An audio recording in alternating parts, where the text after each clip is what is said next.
Hey, what's up guys, Core Zero here and welcome to the first match reaction video on my channel.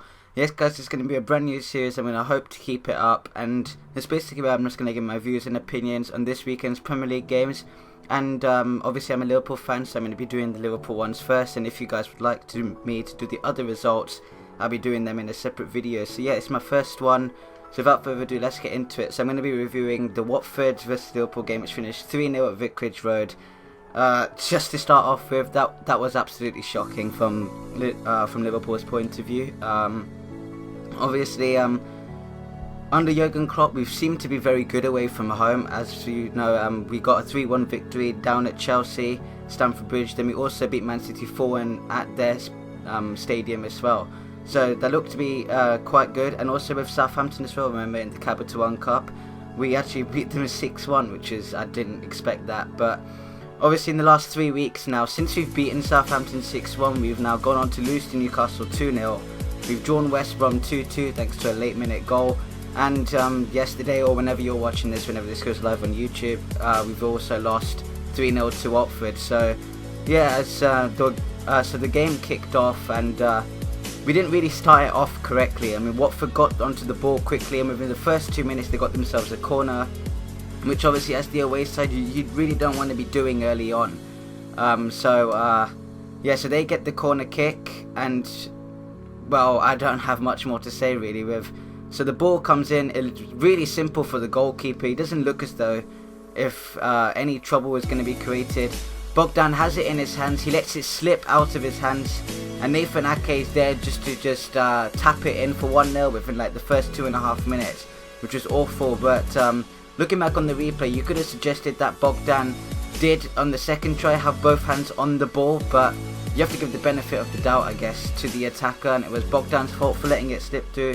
So that was a really poor start, and when you're away from home, you can't really afford to have those type of starts, because number one, you don't want to give the home side fans some encouragement or get them an early goal, and that's exactly what we did. So already it was an uphill battle, and yeah, so that was 1-0, and instantly I was looking for a response, and that really didn't happen. We were still lackadaisical on the ball.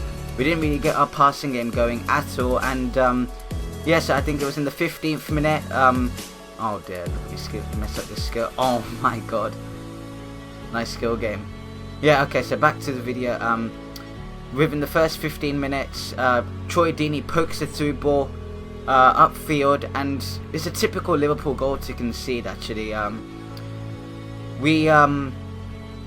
think it's when, yeah, so Troy Deeney pokes the ball through, and I think it's Igalo who's running with it with Skirtle, and it was really poor defending from Skirtle's point of view. So yeah, so the ball gets knocked forward. It's Skirtle versus Igalo. It's a straight race. Skirtle looks as if he's got the first head start. He doesn't really make anything of it, and at the end of the day he tries to make some really shitty clearance of it, and he doesn't quite manage it. So Igalo latches onto it. He hits it into the far post, and that was 2-0 to Watford. So within the first 15 minutes, it was an absolutely shite performance from us. And really, when it was 2-0, I was just watching it on TV, and I was like, nah, there's no chance we're getting back into this game now. So yeah, so as I just said, the ball did get poked forward from Deeney, and really Skirtle should have done a lot better. I mean, he had one of three options. He could have slid in, maybe could have risked a penalty, but with the way the ball was positioned and the way Igalo was positioned, Skirtle probably would have won the ball fairly, and that wouldn't have been given as a penalty. Or he could have just tried to outstrength Igalo. Obviously, you look at the size of Skirtle and Igalo, you wouldn't really be expecting Igalo to outstrength Martin Skirtle. He could kick it out for a corner throw in. But at the end of the day, he tries to make some, like, I don't know, he tries to like pass it to himself next to the corner flag in a way and clear it. He just makes a shambles of that. It comes off his shin. Igalo, and I will have to credit the finish. It was superb, but it's a typical Liverpool goal. We shouldn't be conceding, and that was really poor from our perspective. Of course, with teams like Manchester United losing 2-1 to Norwich, you got Arsenal versus Man City tonight, or whenever you're watching this video, it's probably tomorrow. You probably already know the result.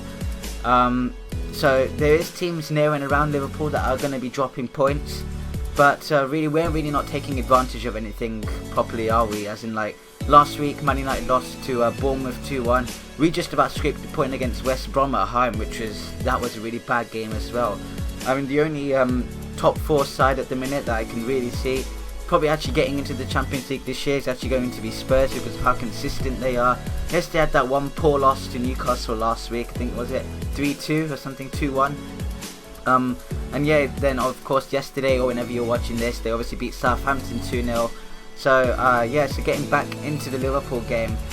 Half time comes, we didn't really make a clear-cut chance for ourselves. The second half starts, and it looks as though Klopp finally got the message through to his players.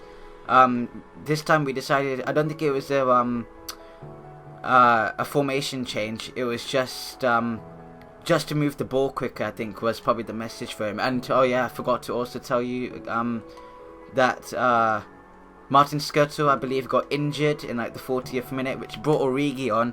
And for me, that was the person that I wanted him to actually start the game. Obviously, you look at Origi in the last 2 or 3 weeks, he's been really good for us. Obviously, he got that lucky goal against West Brom, of course, but he showed the courage. Oh my god, that was awful. He showed the courage to go forward, and he got his reward at the end. Against Southampton, Origi was really good. You know, his second or third goal, was it? I think he scored a hat-trick, one of them was fluke. But yeah, he put in some really good performances, so I was kind of shocked to see him not start. Especially as an away game, we didn't have Benteke or Origi starting, which was kind of weird. But as it did look back at the Chelsea and Man City game, we didn't actually use Origi or Benteke. We just went straight with Firmino up front, and that really didn't work yesterday, I'll be honest. Firmino, again, he's a player in the last 2 or 3 weeks that's been so out of it, it's crazy. Lost to the ball, can't even play a pass. Yeah, as soon as the second half starts, we take the centre, and Firmino gets the ball. He tries to play it out wide to Moreno, and it's straight out of play within like the first 5 seconds. We give him the ball back to Watford. But yeah, after that, as I did say, we did show some signs. Henderson had a good shot that came off. Actually Gomez made a very good save actually for that one. Maybe if Henderson hit it low, he would have got his goal. But he decided to go, I think, for the top middle or the top corner, and that was just the wrong decision to make. We had 1 or 2 other chances as well. I mean, Benteke came on in the 75th minute, had a chance from the corner, and oh my god, Howard. Yes, he had a chance from not a corner, I think it was a free kick. And he got his head on it, it was completely wide. And for me, Benteke, he started off his Liverpool career very well. Obviously, he had a really good game against Stoke. Against Bournemouth was the second game. He got himself a goal, which was debatable for being offside, but he still was doing something. Against Man United, we all know he scored that screamer, which was sick. And then against Norwich, from Norwich onwards, he didn't really make anything until Klopp came.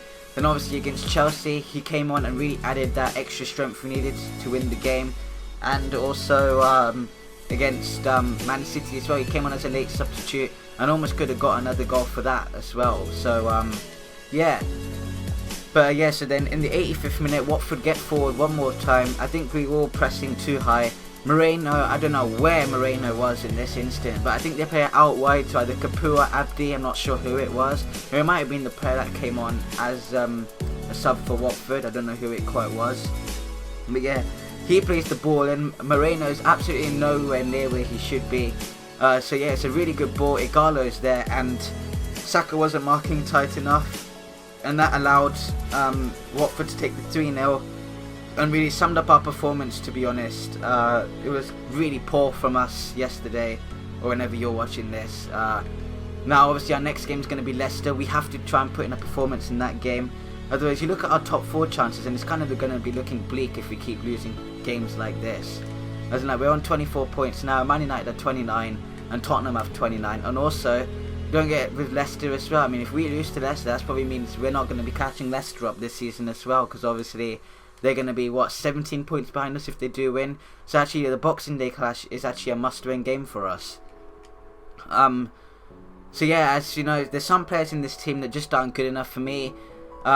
Lucas, Sacco, there's a few others, Benteke, they really shouldn't be Liverpool players. I mean, Benteke is a good player in the Premier League, but he really doesn't match our play style, and he's kind of questioned the transfer when it first went through. So yeah, so guys, that's going to be it for this episode.